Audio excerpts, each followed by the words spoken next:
官家，臣一时钻了牛角尖，失于偏激，做出了让官家为难的癫狂之举，实属大罪，甘受官家责罚。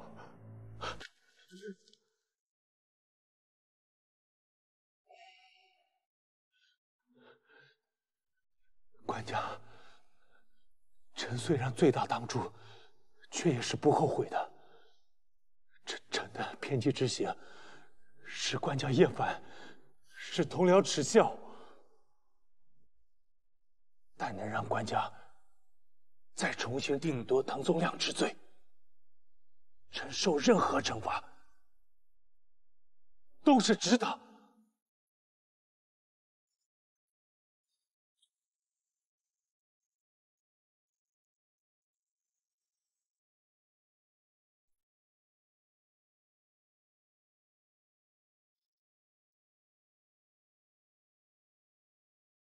你不是偏激，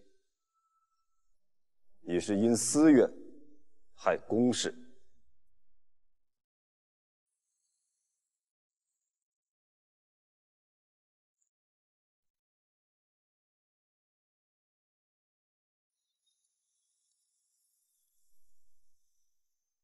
滕宗亮此案是轻判公平还是重判公平？朕今日不想在此多啰嗦了。朕却只想告诉你，古今多少自诩清高的文臣，最终都毁在沽名钓誉四字上。你且好自为之。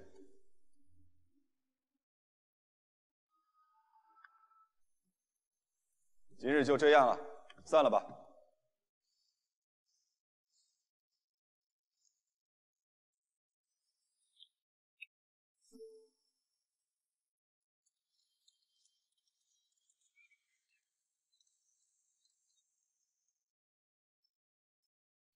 臣妾见过官家。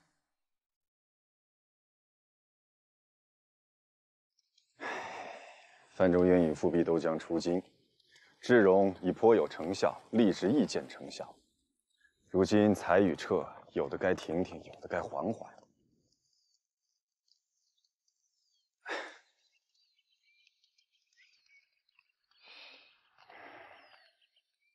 臣妾觉得，官家以才与撤治贪腐冗政在前，便如清理脏污一般。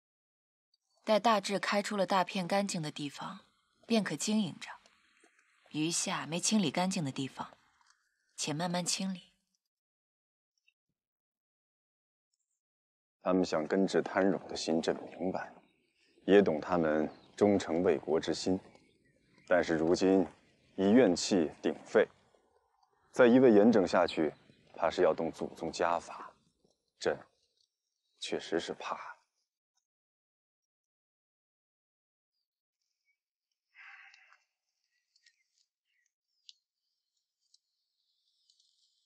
朕的心中，重农重商是休养生息，而立公学助私学，是开民智蓄文脉，滋养中华千年血气的精髓。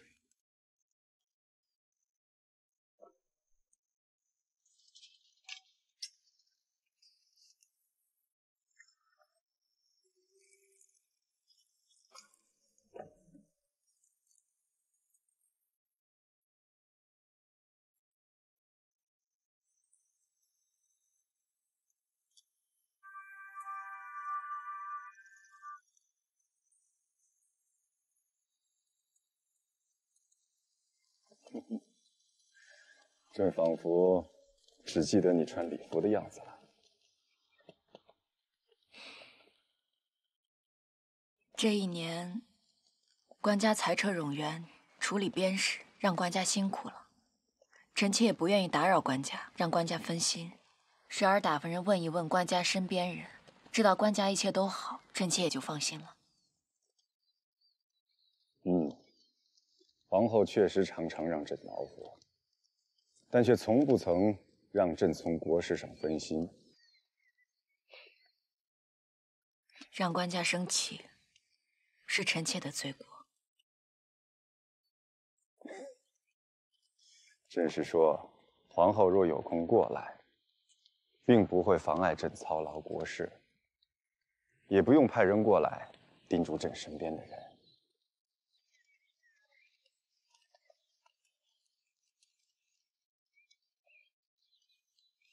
怎么？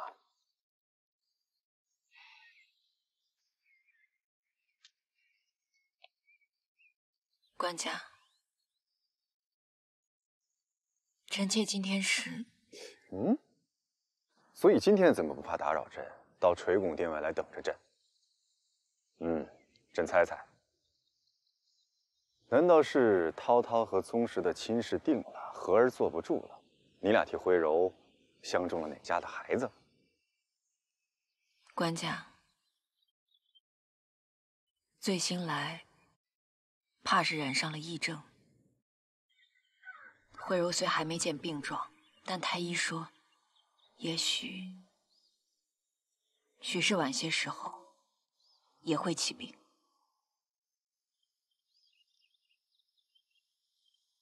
异常？徽柔和醉星来怎么会染上异常？他俩在园中玩的时候被吸血蜱虫盯上了。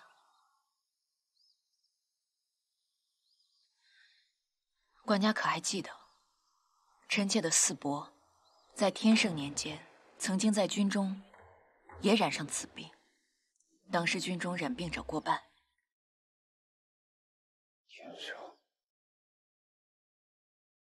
天圣5年，那一次，军中5000人染病过半，死者过千，说是蜱虫为媒所致。太医说，被蜱虫盯上了起烧，也未必有如天圣5年那般严重，也许也有如普通伤寒那般，过几日便好了。但是，染病者可直接将疫病传给同饮同食同寝之人，因此臣妾下令。你为何不早说？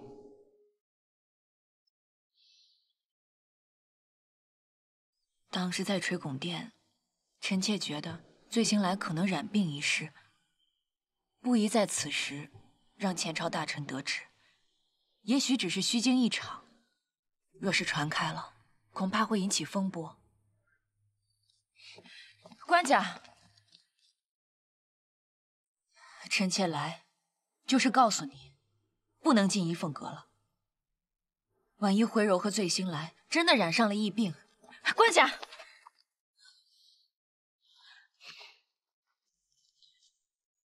官家，臣妾禀奏之后，自会搬入怡凤阁，和苗昭仪一起照顾徽柔和醉星来。但官家身系社稷，不该有丁点冒险。那是徽柔和醉星来，他们是我的骨血，我的命。官家是……住嘴！朕不想听你们说朕是天下的君王，朕是官家，朕也是徽柔和醉星来的爹爹。我要去看我的儿女，你让开。臣妾愿以性命立誓，全心照顾公主和小皇子，亲喂汤药。若他们有什么闪失，臣妾任由官家责罚。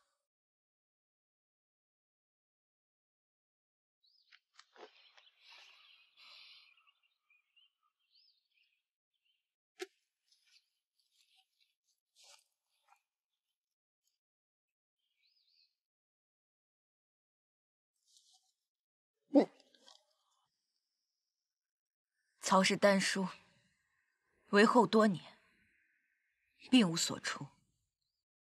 若皇长女二皇子照顾不周，懈怠职责，自然该废。这份诏书臣妾写好了，放在官家手中。若公主、小皇子活活泼泼的康复，平安无事，官家便烧了它；如若不然，便照此处置。你这又是何苦？朕何曾不信任？朕只是……官家只是爱子之心，焦虑难抑。但是臣妾无法替徽柔和醉心来病，也只能如此。官家废了臣妾，可以立刻再选一位皇后，但是官家若与醉心来一起染病不起，膝下方宁、范仲淹复辟正待出京，时复谋反，流言四起，此时谁能替官家稳住前朝？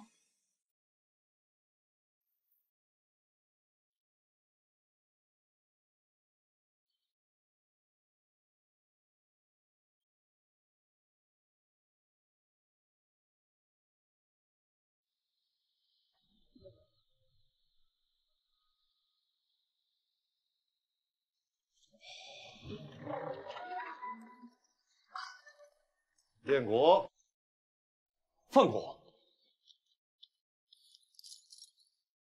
虽无好酒来饯行，却也是要来送送你。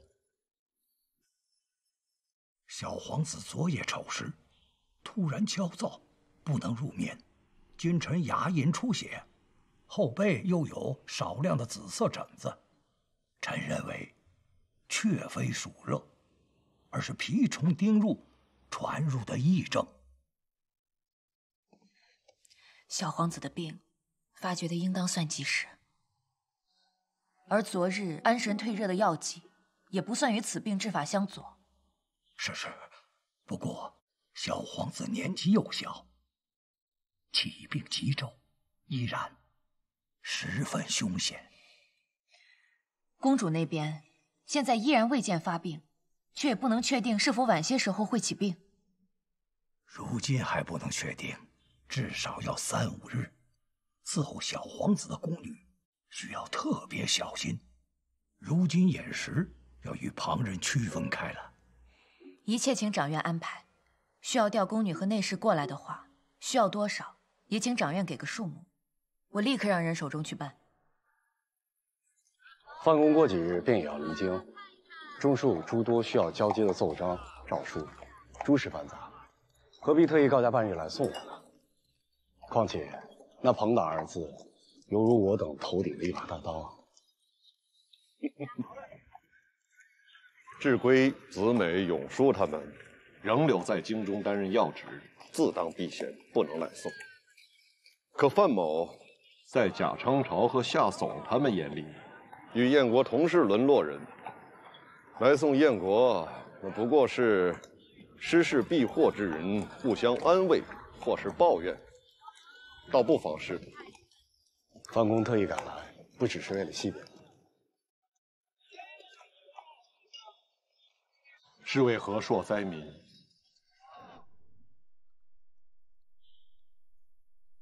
哎，怎么就不能送燕国一程了？啊？就因为一个传言，那就得避嫌？那明明就是诬陷嘛，是不是？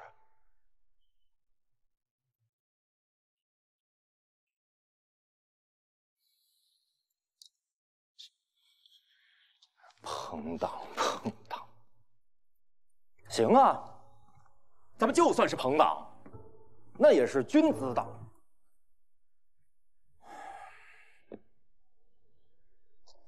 永叔，无论是君子党还是小人党，朋党二字皆为大忌。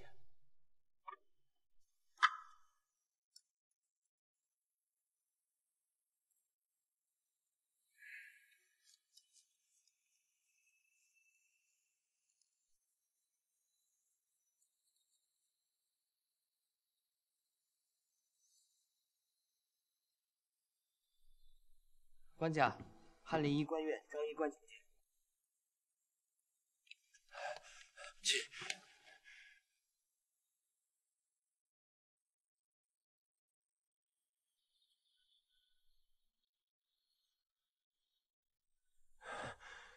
启禀官家，医官院的太医们会诊过了，二皇子是得了癔症，公主还未见症状，不过也不能确定不会发病。这几日是不能由人随意进出仪凤阁了。副掌院向娘娘请旨，将从前经历过皮属之役的医官召来，也有经验，娘娘认为有理。娘娘还说，须得再调些内侍宫女在仪凤阁待诏，还有宫里须得灭鼠灭虫。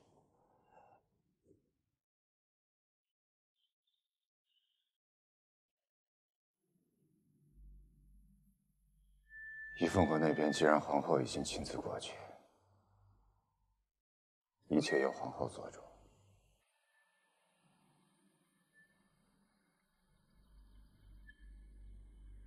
廖采，给朕梳洗更衣，去崇政殿。臣以为官家今日没有宣人去崇政殿议事。现在去宣。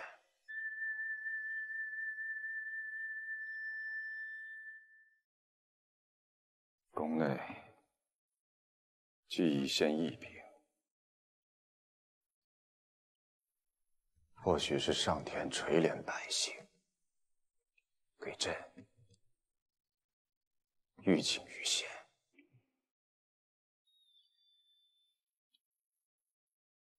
宣良府在职三司使、翰林医官院掌院、崇政殿商议防疫事。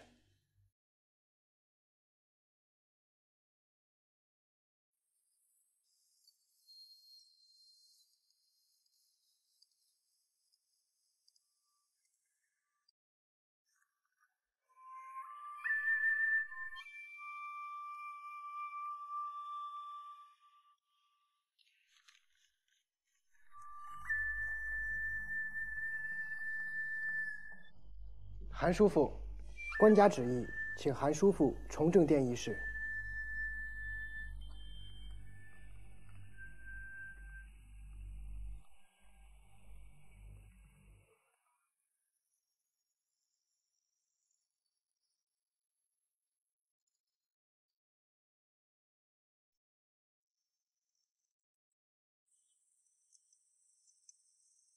我多年在地方任职，经历不少灾疫，赈灾、安抚百姓流民的些少经验和憾事，尽在于此了。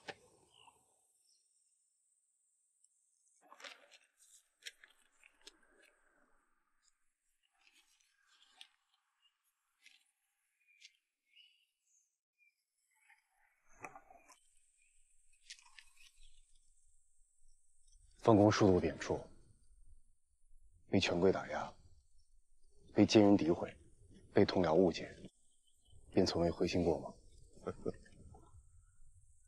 对官家，对他，便从无怨怼。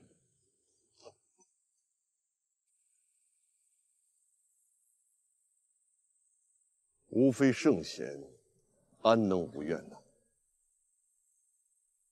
然而陛下，难道就从未有怨吗？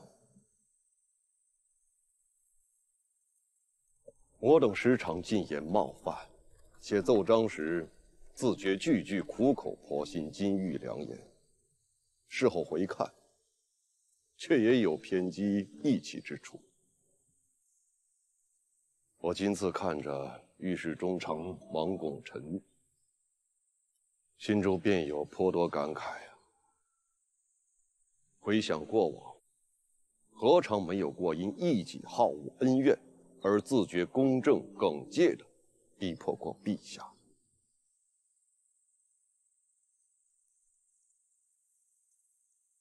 有怨有憾，亦不知改变心智，这大约便是人君与昏君、君子与小人的差别了。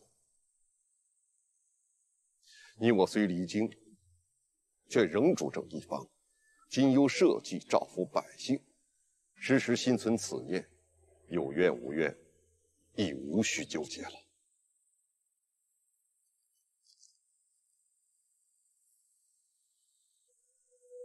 今日得范公一席话，必茅塞顿开。枉我自诩君子，一心为公，却毕竟是狭隘了。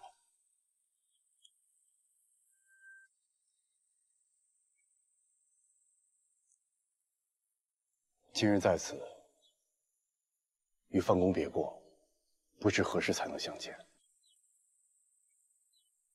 然心有社稷，造福百姓八字，山高水长，必绝不敢忘。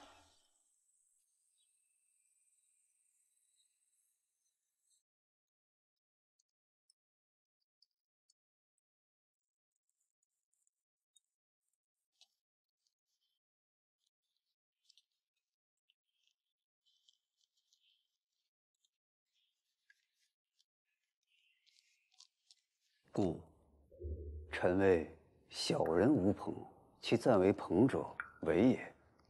君子则不然，所守者道义，所行者忠信，所惜者明节，以之修身，则同道而相益；以之事国，则同心而共济，终始如一。此君子之朋也。庸叔，写得好啊，醍醐灌顶啊！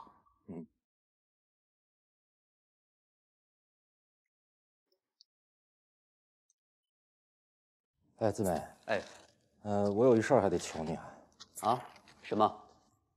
今天的晋奏院邸报，帮我把这篇文章发上去。理当如此。恰好，今日晋奏院邸报的要事之中，我将御史中丞王拱辰不管为官体面，无赖一般胁迫官家再贬滕宗亮之事写了。哦，加上了官家那句沽名钓誉。这恰好便应了永叔这篇“君子有朋，而小人无朋”。不想吃。不吃一些的话，更容易生病了。现在苗昭仪为小皇子担惊受怕，若公主也病了，苗昭仪怎么可能把一颗心分成两半来记呢？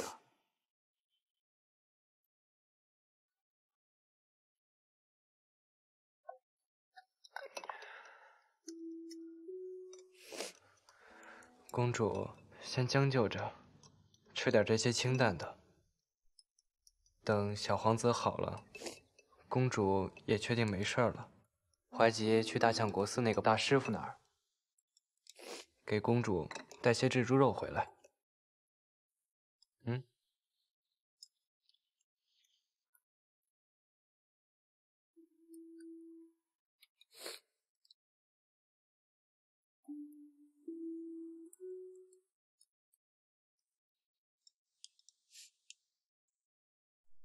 10年以来，开封府和周边各路疫病奏报，臣大略都记得。每逢入夏，皆有皮暑之意，灾年严重。2次京畿地震之后，皮暑之疫患者皆大增。此2年皆有京官、皇族感染。今夏京城之内并无灾疫，不知为何官家特别问起皮暑疫情。启奏陛下，今年京城开封虽未见水旱震灾，然而自入夏时起，河北东路、西路多处大灾，大量灾民流离失所，进入京东路各县，灾后必有疫病流行，官家警惕疫病，当是为此吧。河北西路是否有疫情？疫情蔓延如何？有多少州府郡县有流民？贾卿可是已经查清楚了？臣自入夏以来，河北大水泛滥，多数州县受灾，其中30余县全为大水淹没，10万余户离乡逃难，进入河东路，2万余户进入开封府。臣7日之前给官家上过札子，当时尚未有疫情奏报。若不是那些多次经历水患的官员被裁撤了，早几日就应该报上来了。夏书相此言可有根据？夏书相可知裁撤的究竟是谁？是多年不做事的冗官，还是夏书相口中的能员？裁撤的官员是冗员还是能员，留待赈灾之后再核实。如今，官家想到了灾后的大义，我等实该是制定出勘测京东、京畿河北等地疫情的良策来。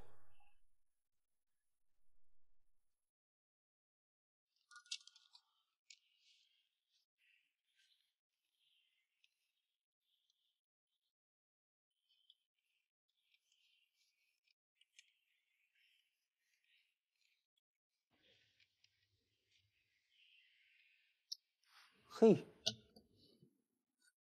哎，这没看出来啊，姊妹，你还有这手呢。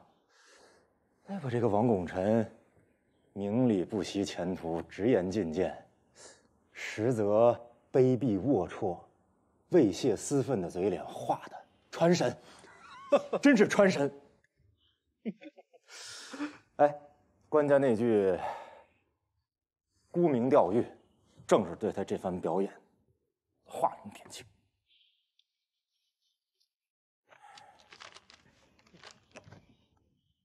今日要将这底报早些发了，不得让韩兄看见，又要说我口齿刻薄，于事无益，徒惹是非，劝我将这底报办成那种味同嚼蜡的空文。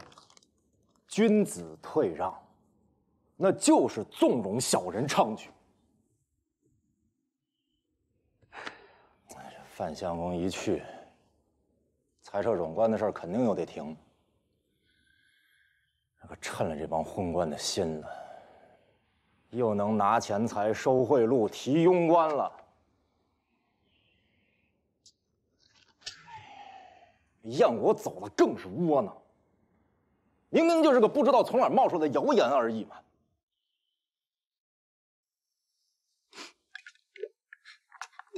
哥哥，我害怕。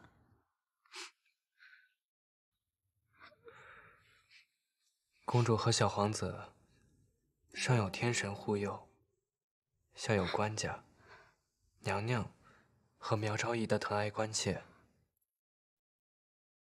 一切都会好起来的。我希望是我。臣明白公主的心，是真的。臣知道。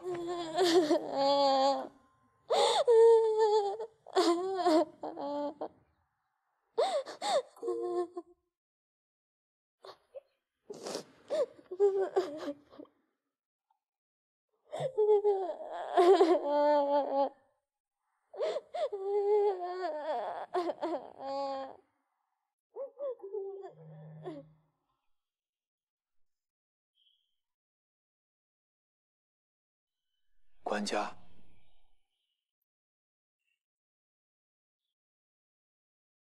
你们可知，皮鼠之疫一旦染上，痊愈者不足5成，尤以幼童病势最为急重。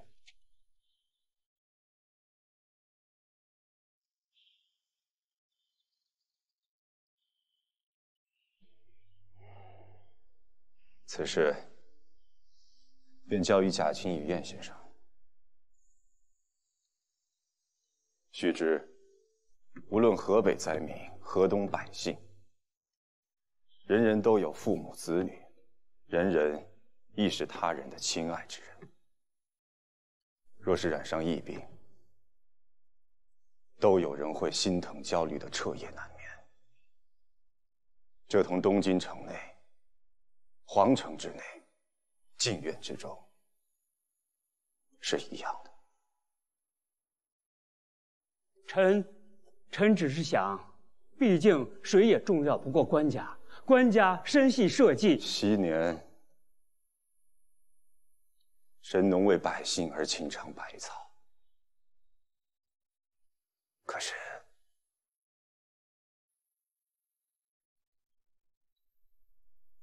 为何朕非圣君？为何朕非圣君呢？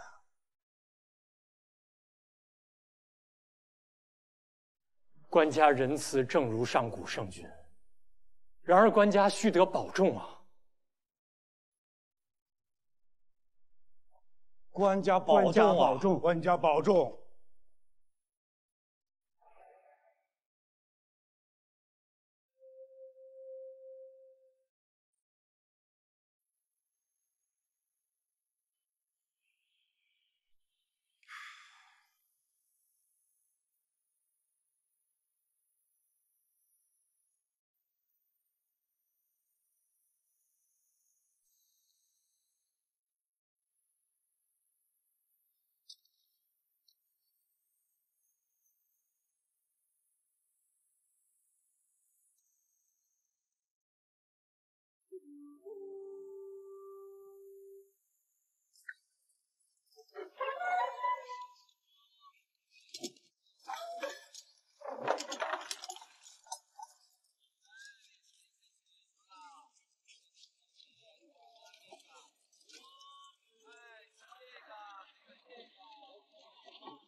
你们可是皇城司的人？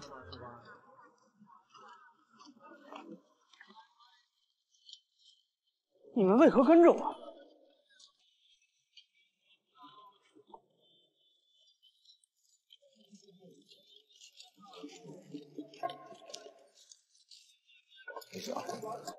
巷子里那位石先生，看着老老实实的样子，竟是个想要谋反的。这官差老爷一直在外面盯着，怕他逃了吧？还读圣贤书，还教授弟子，知人知面不知心。哎，咱们没有赊过账给他吧？若有，得赶紧讨回来。哎，你别乱来啊！官差老爷在外面呢。我读圣贤书，忠君爱国，怎会行疑惑之事？怎会谋反？怎会谋反？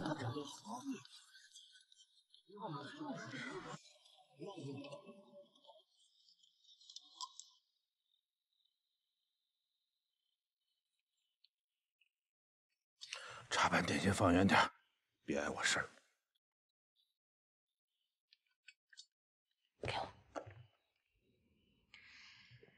哟，夏书相真是滋润呀！日日玩着古鼎，还有美人给你送茶点。你怎么来了？我是来找你问，逃出宫宫女那事儿查的怎么样了？娘子可一直没忘。人海茫茫，哪那么容易去找啊？皇城司不是也在找吗？他们都没找着，我哪有那么大能耐呀？你少在这装良民！那复辟十戒的事儿办得如此高明，连皇城司都没查出来。还有，派人去吓唬十戒，也是你的手笔吧？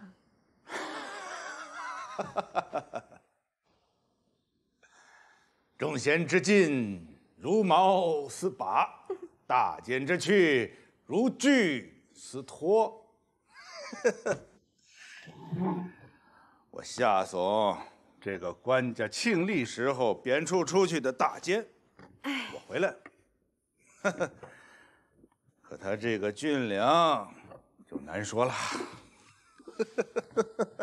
不过，我听说贾相公上了闸子，把他贬到毒瘴弥漫之地，可燕相公又给驳回了。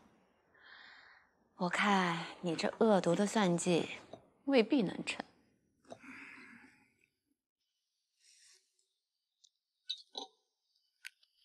有晏殊杵在那儿，办中烟这伙的人被贬出去一两个，终究不伤元气。宫里头是怎么个情况啊？已经将蓝条安置在张娘子身边了，现在也能贴身伺候官家了。不过最近有些怪，杨怀敏一直都没出来。之前我与他说好，我在外头这几日要跟他见面，若是有那个宫女的消息，便带回去给娘子。可是我差人等了他2次，他也没出来。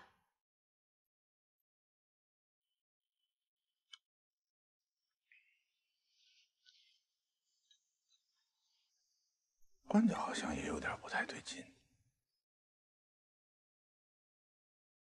不对，这是出大事了，宫里一定出大事了。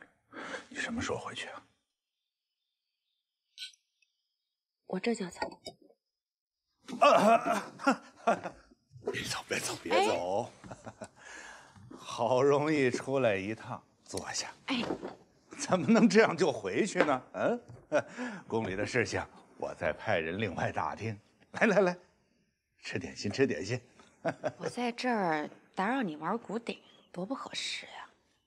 没事，咱们一块儿玩。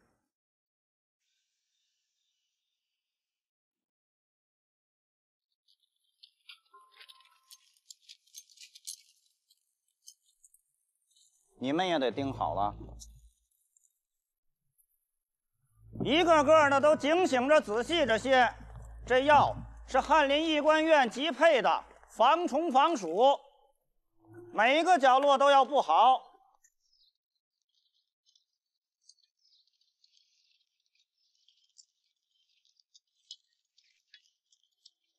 来一下。官家，勾当内东门司张茂泽求见。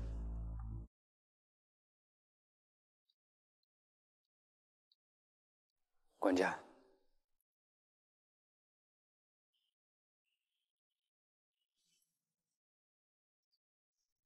，10余日前，先后有3个因呕吐腹泻去世的老工人，因年纪大，身子骨也不好，又都不在一处。册子上记的，就是中暑，吃了不洁的食物。但是这次宫内大查检，才查出来有1位司事、1位司部，2个小黄门正病着，也有吐泻的症状，其中有1位脸上、背上有了血色的疹子，跟二皇子的类似。而这次能够察觉疫病于初起时，派医官到各县派药救治防护，官家这是救了无数性命的善举。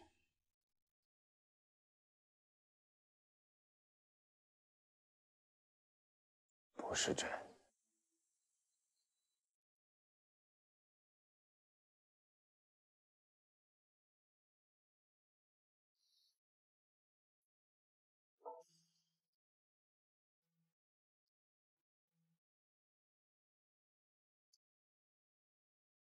是醉醒来。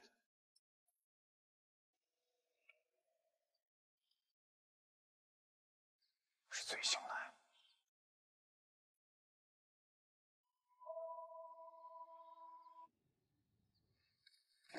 你说，这是不是天将大人给醉醒来？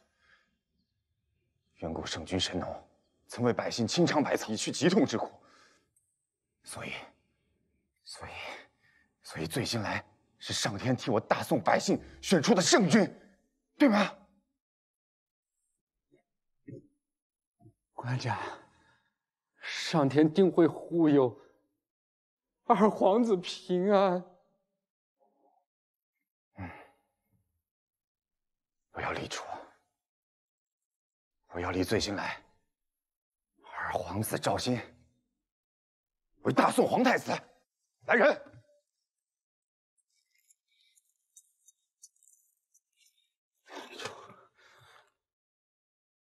娘娘，小皇子的热度退下来了，但是脉象并不是痊愈之象。富康公主也起了烧。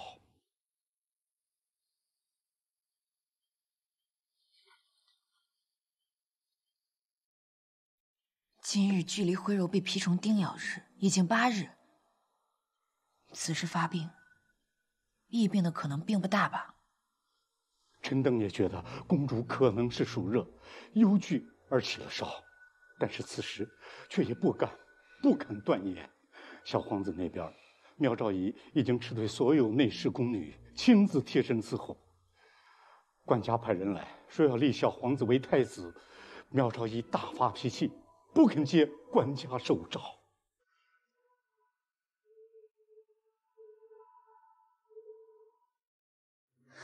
哥哥，我害怕我再也见不到爹爹和姐姐了，我害怕我死了就再也见不到爹爹和姐姐了。公主，你一定会好起来的。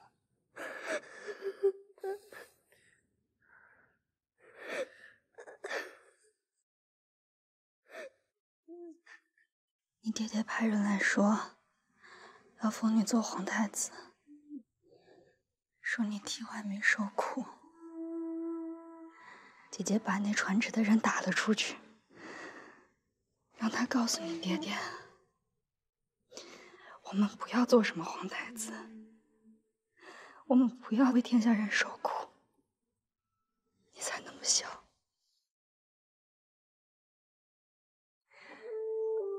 这是姐姐第一次不听他的话。姐姐发誓，只要你能好起来，我们不做什么皇太子，我们不读那么多圣贤的道理，我们也不要像你爹爹一样那么辛苦。姐姐天天带你去捉蛐蛐，捉金铃子，好不好？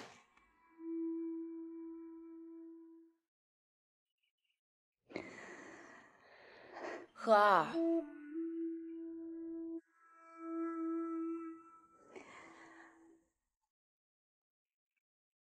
娘娘，是荷儿任性了，荷儿知错。可荷儿是最新来的娘，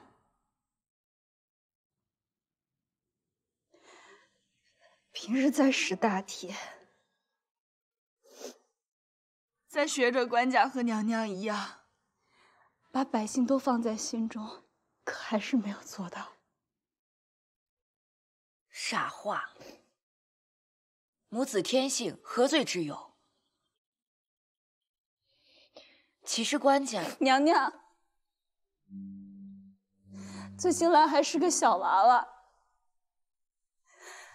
他担不起天下，他担不起万民，他更不是上天选给大宋的圣君，他就是我的小宝贝儿。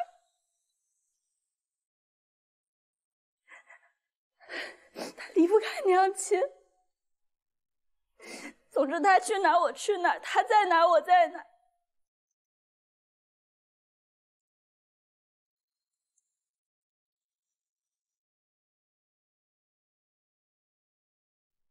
荷儿，徽柔起烧了，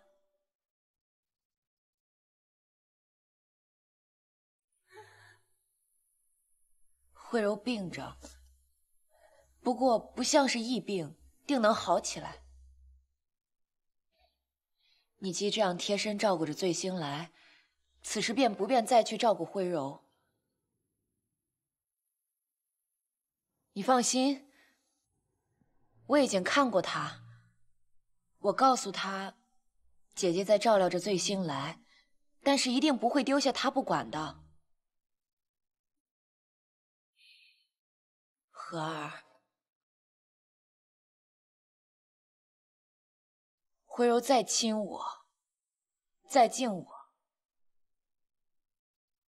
到了这会儿，口中却只叫着爹爹、姐姐。我可以照料徽柔一辈子，我可以把她当作就是自己的女儿。我没有孩子，她原本就是在我心中是最亲的孩子，这个你不用担心。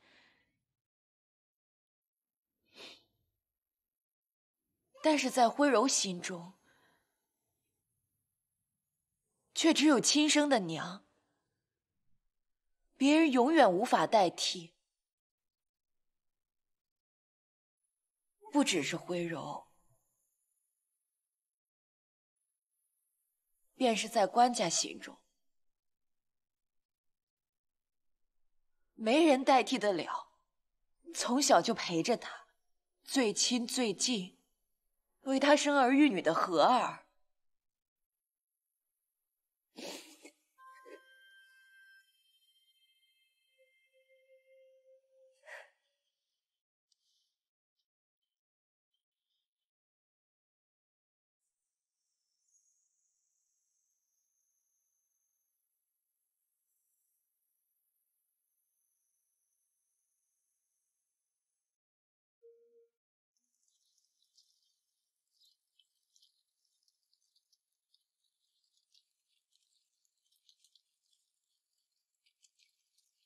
小哥，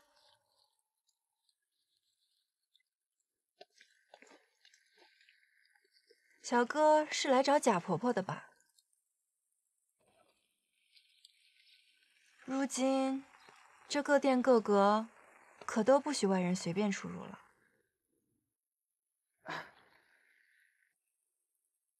多谢姐姐关心，我这找婆婆倒也没有什么打紧之事，不过想着许久未见罢了。你是前院的，是夏书香让你来找婆婆的。我是祥鸾阁的蓝条，我见过你找婆婆，可如今你也进不去。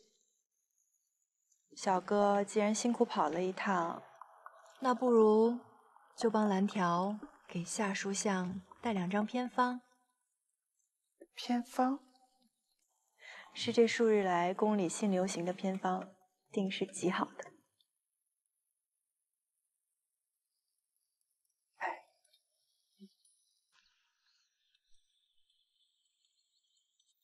我没有沽名钓誉，我不是沽名钓誉，御史台秉公处理，对贪官追究到底，追究到底。夫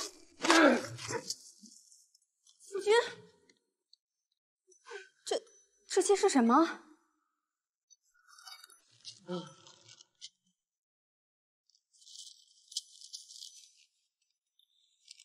这些烂作坊，这些奸商，污蔑朝廷命官，诋毁朝廷斯文。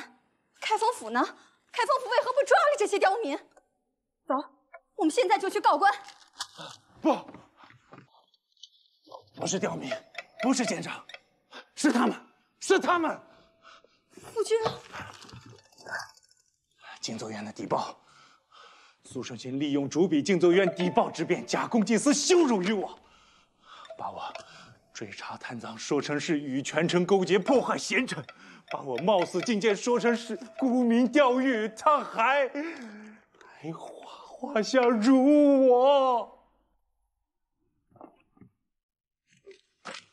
夫君，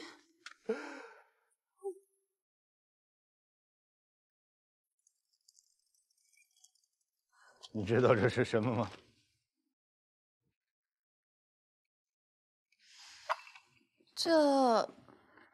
这是画本的插画吗？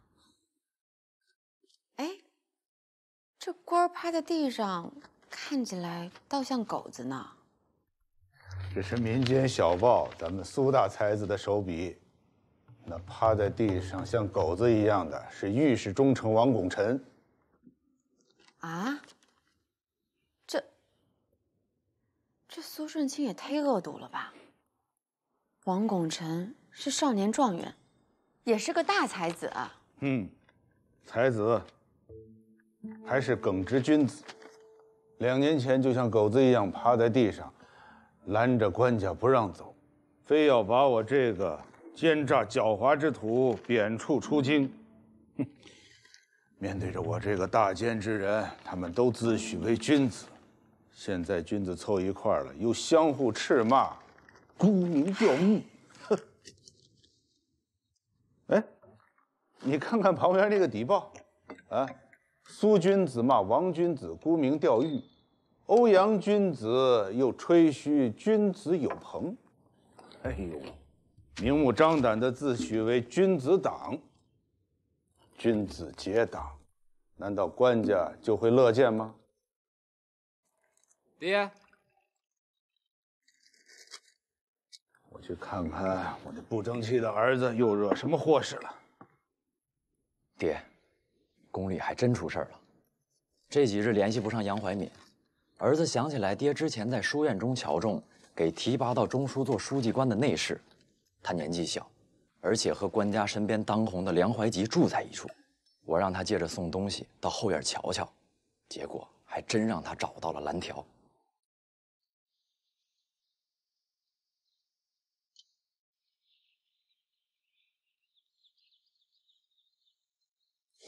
妙子，他们灭虫是把蛐蛐和金铃子都灭掉了吗？怎么听不见虫鸣呢？等过年就又有了。行。醉心来还小，明年他还会喜欢的。你会编虫笼子吗？臣会，不过臣编的也不漂亮，还是师傅教我的，他手巧。茂泽啊，他聪明，做什么都比别人强。只是像他这么聪明的人，却从小只能在宫里，没得金榜题名、荣耀加身，也是压抑的。尤其没法护着他喜欢的人。师傅他从小跟着官家，他必然是。他从小和朕一块长大，朕信他，也知道他。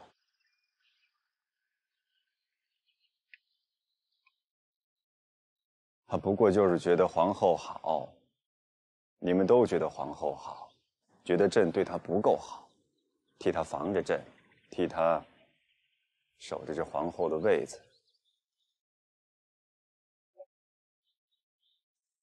其实你们懂什么？他根本就不怕朕，也不怕失去皇后这个位子，他只怕这个皇后做得不完美。但是没有人比朕更知道，他不会做得不完美。碧寒才是那个随时会做错事的。你们前朝大臣，更是谁都恨不得碧寒捅出个大篓子，朕怎能不多看顾些？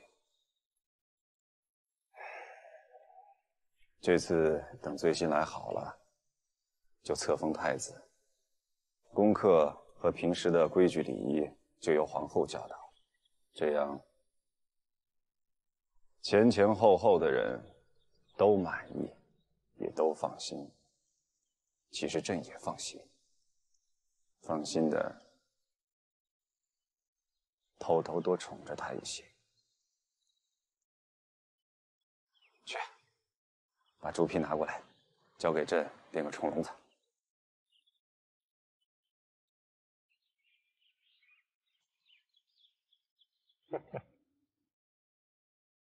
还是先把复辟送来的急件打开吧。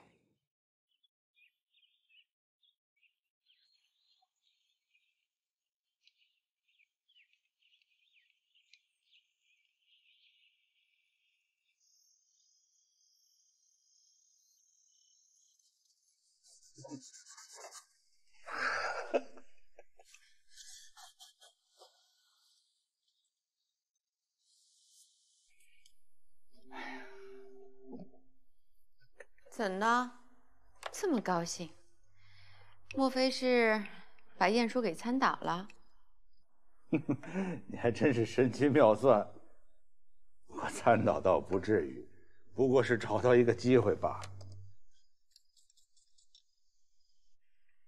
难道是跟京城的10亿有关？哎，那10亿是不是十分严重？后院突然说，暂时让任何内人都不许出宫，在外采办的内人也不许入宫。可是这张娘子身子不好，这10几日见不到我。我给你说一个，连张娘子都未必知道实情的绝密：二皇子和福康公主都染上了皮属疫病。什么？当真？当然是真的了。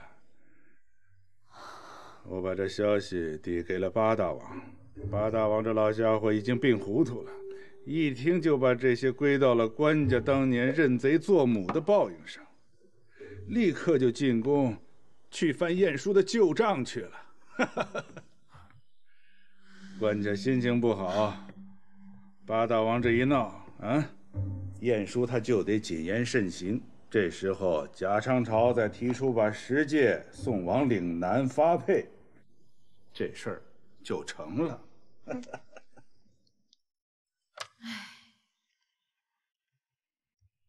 原来以为你只爱钱，可没想到，你竟也在意这么些虚名。这10届的一句大奸，竟让你如此伤心。那老匹夫凭什么就可以随意的败坏人的名声啊？就凭他是名儒？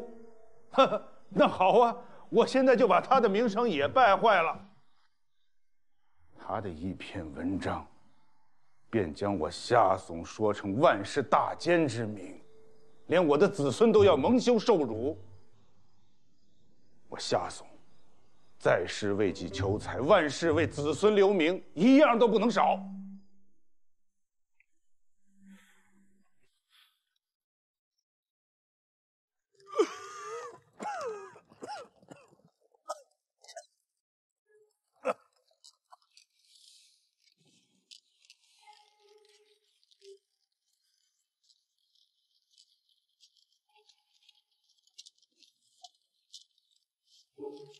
马大王，到了福宁殿前了，还是让他们抬着软兜进去吧。扶着本王走着去。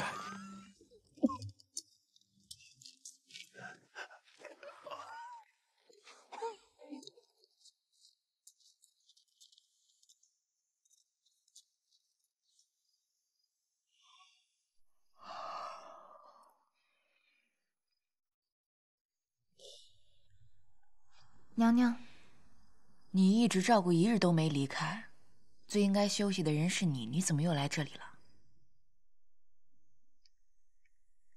娘娘，这是我新调的香，能凝神镇静，给娘娘用上吧。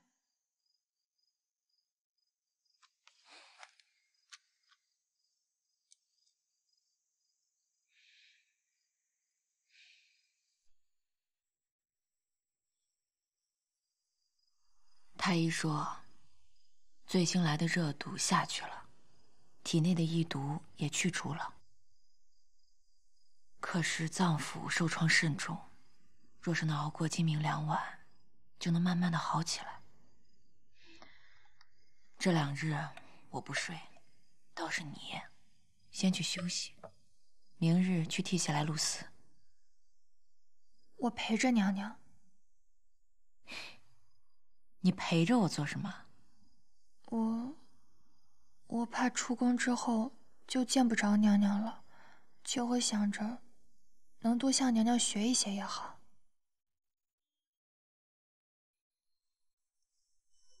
秋荷僭越了，娘娘在天上，秋荷在地下。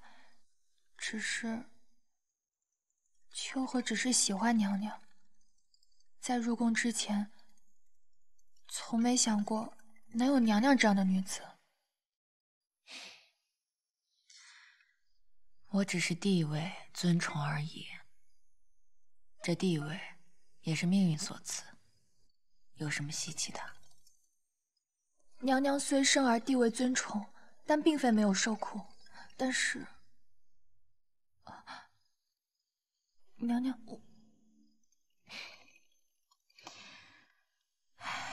我这天下最尊贵的女子，外表光鲜，内里却是苦的。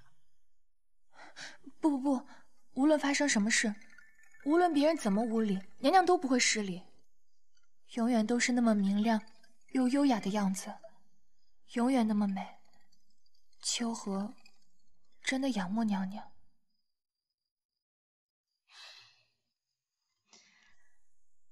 就仿佛那些庙里的木胎彩绘菩萨，雍容美丽。错了。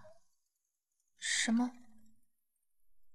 庙里的菩萨再好再美再没有破绽，谁会爱他？或者只有那些上香的隔着袅袅的烟望着的人。这星来，太医，太医，这星来，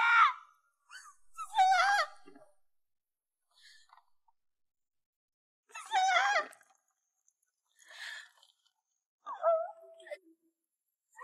我来看。管家，留我那女人，那女人就是想做武则天，她想抢走我赵家的江山。皇叔如今身体欠安，还是先用上药休息好，等好下来再说。管家，老臣今日算是上一奏，管家不能不听。皇叔别说这样丧气的话，这是真话，管家。那个女人，她霸道强横，皇兄病弱时，也对她胁迫的并无办法呀，管家。管家年幼时，难道不曾被她压制？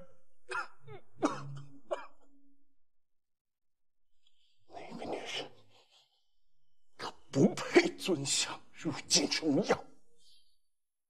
她有违妇德，她不顺从丈夫，她……大娘娘，便算是作为妻子，对父皇不够恭慎，则为母亲对朕不够慈爱，却是对得起我大宋江山、天下万民的。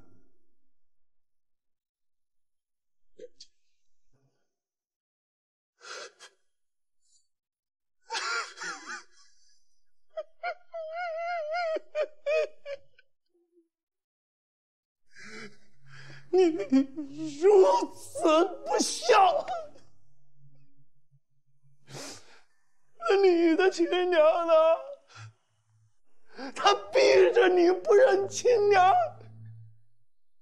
不孝。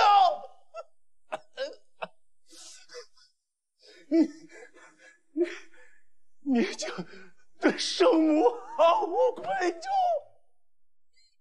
皇叔是病得糊涂了。朕先送皇叔去歇息吧。管家，本王现在明白得很。本王眼见入土，管家就是砍掉老臣的脑袋，也要老臣把话说完。你娘，她在天上瞧着，她有怨气。往常疫病何时是陷入皇宫的呀，管家？如今岂有皇嗣竟然疫病，那都是管家不孝招来的祸。皇叔，我看你当真是病糊涂了，满口胡言。来人！管家，你还不醒悟吗？老臣明明早早的就告诉你，娘亲不是刘娥，可你却不动帝王之怒，竟连你的娘亲都不去看望。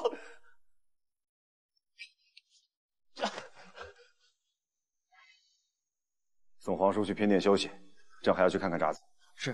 管家，管家，管家，你周围的那些奸人，假装耿直忠臣，其实个个都是刘娥的帮凶啊！李简、李帝、王臧，还有晏殊，你管家现在竟有晏殊为下。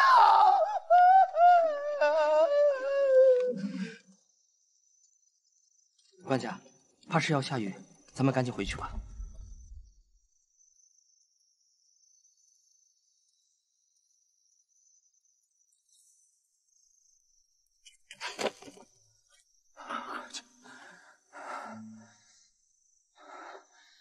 昨日说最近来退热了，是不是？那今日是更好些了？刚刚，小皇子红了。啊？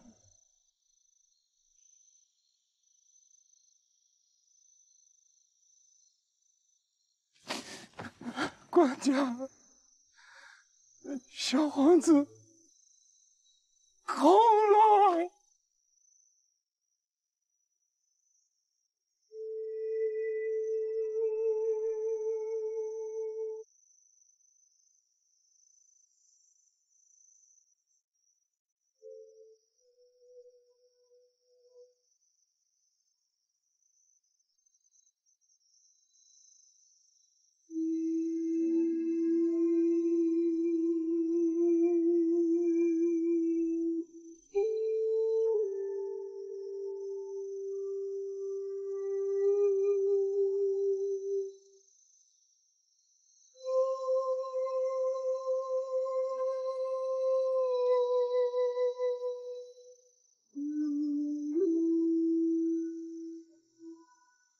娘，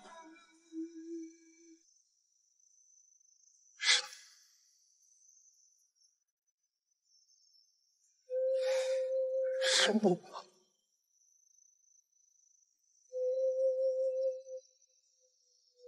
你想我不想，你让孙儿去陪你吗？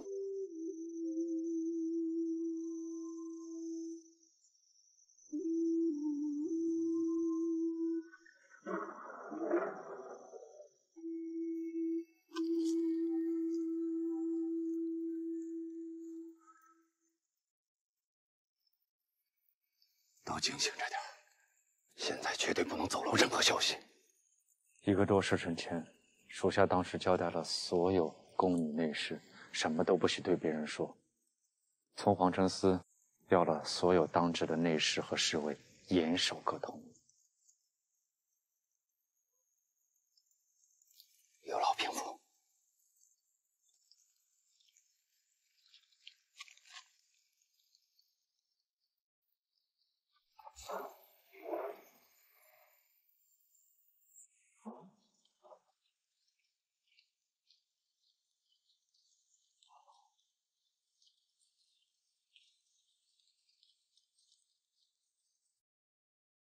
荷儿，荷儿，官家，回柔的热度一直没退下去，烧得迷糊，就叫爹爹姐姐。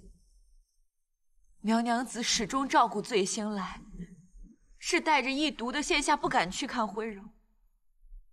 臣妾刚刚去陪了回柔，这会儿她却只哭着叫爹爹姐姐。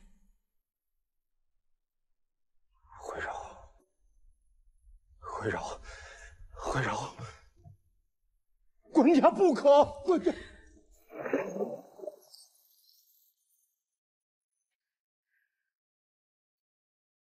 我知道你们不敢确定，慧柔一定不带着一毒，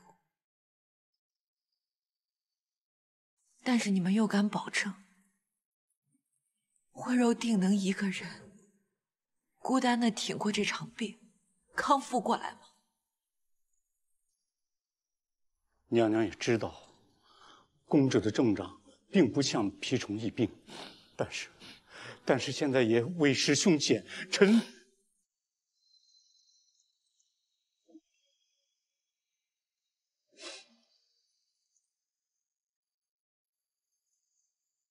官家是你们的，他们的官家，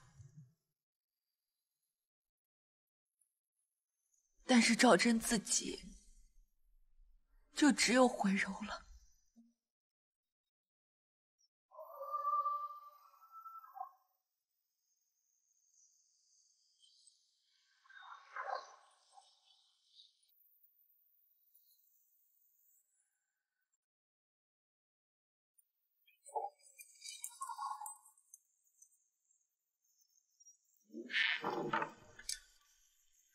师父，官家如何？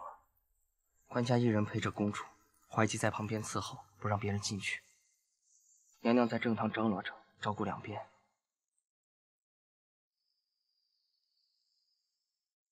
八大王还歇在福宁殿呢。是。师父放心，我交代过了，这边的消息绝不能传过去。但是你说，他发疯斥责官家的话中说，如今仅有的皇嗣竟然疫病，是官家不孝惹来的灾祸。小皇子生病的消息是严禁外传的。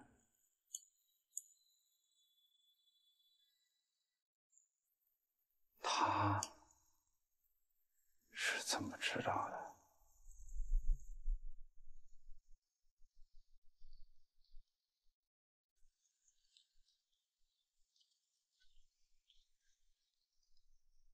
儿啊，爹爹陪着你，爹爹一直陪着你，啊！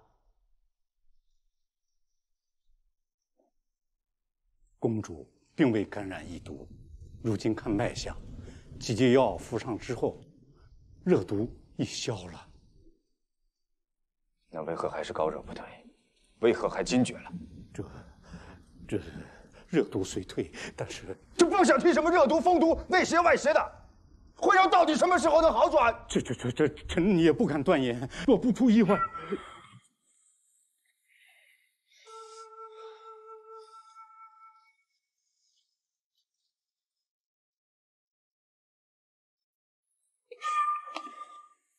朕的舅舅李永和是张仪太后唯一亲弟，宫中贤能，宽宥仁厚。朕给他的报告远远不够，朕要继续给他加封。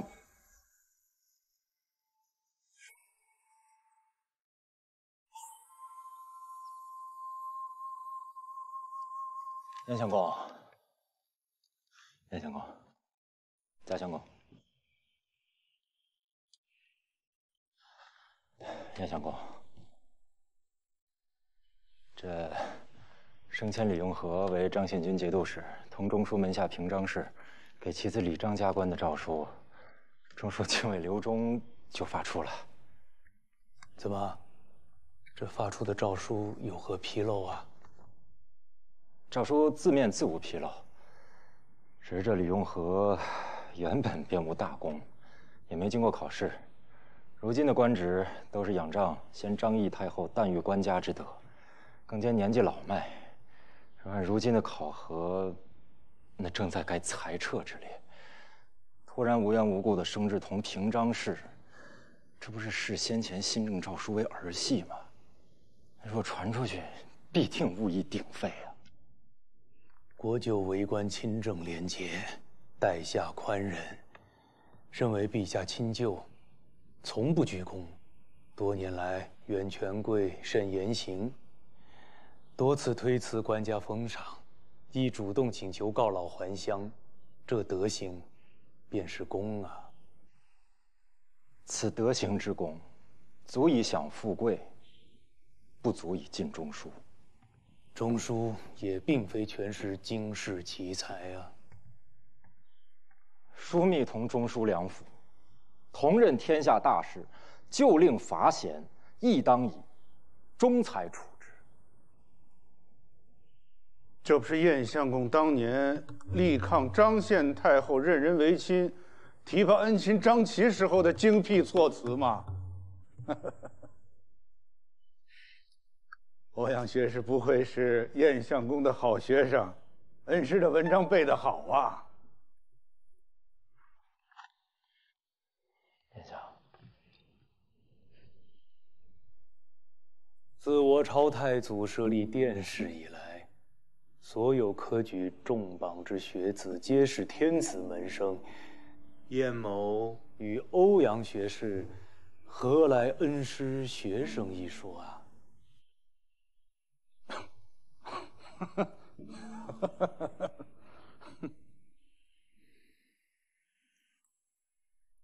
燕相当年顶着满朝的压力，慷慨进言，斥责张献太后加恩无度，为报早年收容之恩，给张琪那个庸才在富贵之上再强加权柄，有伤国体。燕相，16年前的耿直啊！ 如今您身居相位，便丢了吗？欧阳学士又错了。当年张献太后专政，燕相公抗太后懿旨是为了忠于官家。如今这诏书是官家亲下，燕相公同样是忠于官家。休以为，官家拥有天下，也承担天下；官家拥有社稷，也背负社稷。凡是有害于社稷的政论，无论是谁提出，都应竭力反对。忠于社稷才是大忠，忠于官家的天下才是真正的忠于官家。欧阳学士身处谏院，梁府所为有任何不满，自可直言弹劾上承官家，私下却跑到中书来理论，这倒不太合适了。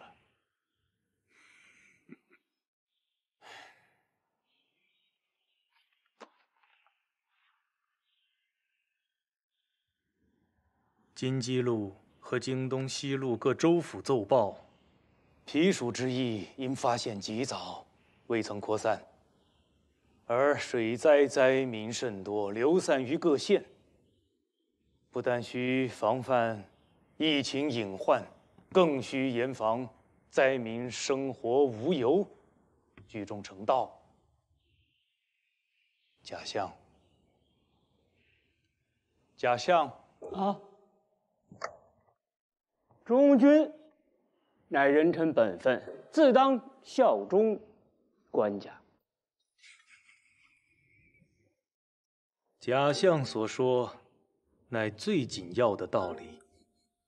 那么，该怎么处置京畿、京东各路灾民呢？这官家英明。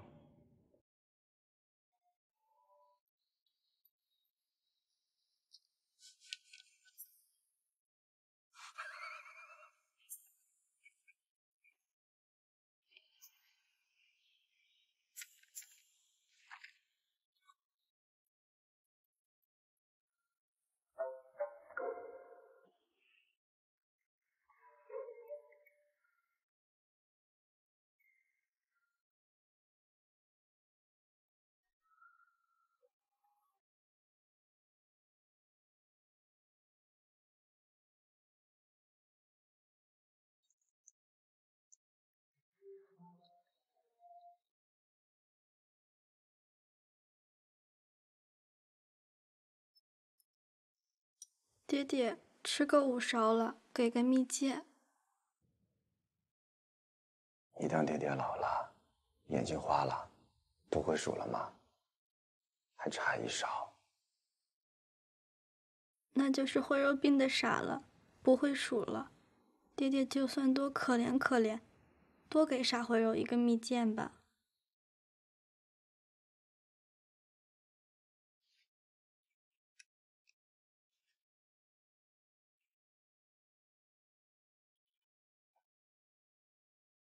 那吃完这个，再吃2勺粥。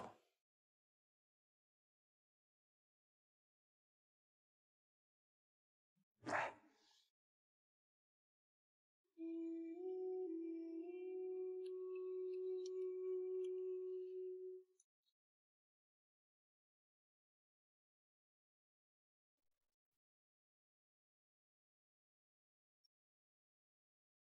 爹爹，慧柔好了。爹爹去歇一会儿吧，怀吉会陪着我的，我不会害怕了。有了怀吉，就不要爹爹陪了。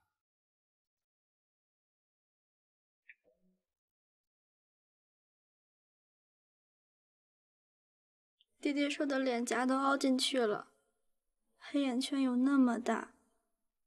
爹爹再不休息的话，若再病了，可怎么好呢？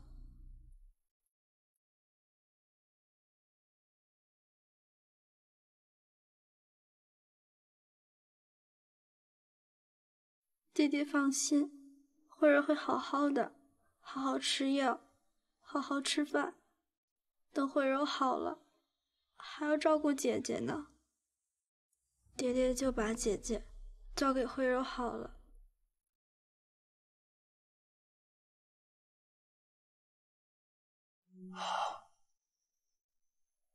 好，慧柔大了，能干了。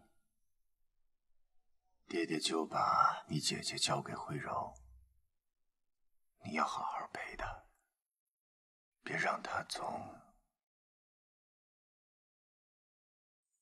别太难受。